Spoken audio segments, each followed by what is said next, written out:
Today's episode of Decoding Different Christian Denominations, we have Seventh-day Adventists.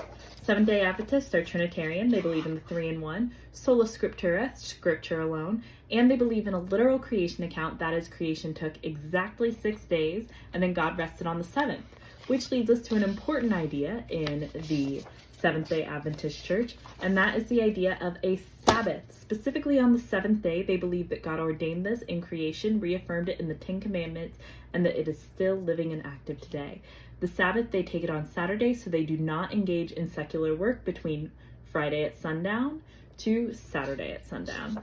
One thing that makes Seventh-day Adventists unique is their belief in investigative judgment, based on their reading of Daniel 8:14, that Jesus entered the most holy place in the heavenly sanctuary to begin a final phase of judgment before his return, and they believe this happened in 1844. They are very, very passionate about evangelism and especially about spreading their beliefs about prophecy of end time.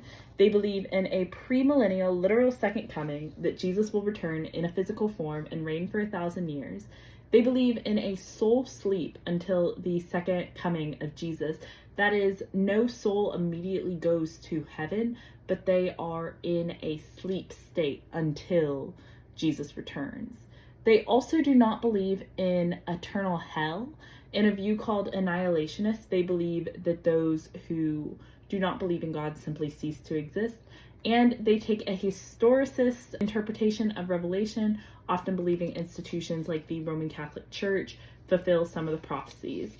And they are very heavily into the prophecies of both Revelation and Daniel. They have large healthcare and education efforts, and one thing that they are very famous for is the Blue Zone in Loma Linda, California, which is one of the areas of Earth where people live the longest because of the holistic health approach of the Seventh-day Adventists.